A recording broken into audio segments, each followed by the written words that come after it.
السلام علیکم، امید کرتا ہوں آپ خیریت سے ہوں گے۔ جیسا کہ آپ کو پتہ ہے موسم تبدیل ہو رہا ہے اور ملک بھر میں بارش کا موسم چل رہا ہے۔ موسم کے تبدیل ہونے سے بچوں اور بڑوں میں بخار، نزلہ، کھانسی، زکام کی بیماریاں عام ہو رہی ہیں۔ اس کا ہم کس طرح علاج کر سکتے ہیں اور ان بیماریوں میں ڈاکٹر ہمیں کون سی دوائیوں کا مشورہ دیتے ہیں؟ ویڈیو کو شروع کرنے سے پہلے آپ سے وہی گزارش کروں گا کہ میرے چینل کو لائک، شیئر کریں اور اگر سبسکرائب نہیں کیا تو سبسکرائب بھی کر لیں۔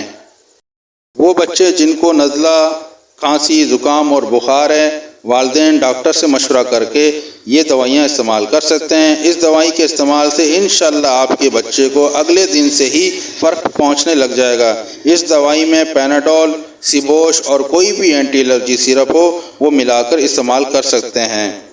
ڈوز آپ ڈاکٹر سے بھی پوچھ سکتے ہیں، البتہ میں آپ کو بتاتا چلوں، پیناڈول کا 1 چمچ لینا ہے، اسی طرح سیبوش سیرپ کا بھی 1 چمچ لینا اور ریجک سیرپ یا کوئی بھی اینٹی الرجی سیرپ آدھا چمچ لے کر وہ آپ ایک ڈوز بنا کر دے سکتے ہیں۔ انشاءاللہ آپ 3 دن پلائیں، انشاءاللہ بہت فرق محسوس ہوگا اور اس کا بخار اور سینے چھاتی جو جام ہے انشاءاللہ وہ کلیئر ہو جائے گی۔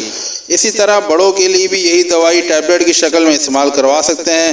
بڑے بندے جو بھی ہیں وہ افراد، وہ آپ پیناڈول کی 2 ٹیبلٹ، سیبوش کا 1 کیپسول اور اینٹی الرجک ٹیبلٹ کوئی بھی ایک ملا کر یہ 3 دن تک استعمال کریں۔ انشاءاللہ ان کا بخار اور سینہ جام، کھانسی، نزلہ، زکام انشاءاللہ ختم ہو جائے گا۔ اور میں امید کرتا ہوں آپ کی نالج میں اضافہ ہوگا اور میری ویڈیو آپ کو ضرور پسند آئی ہوگی۔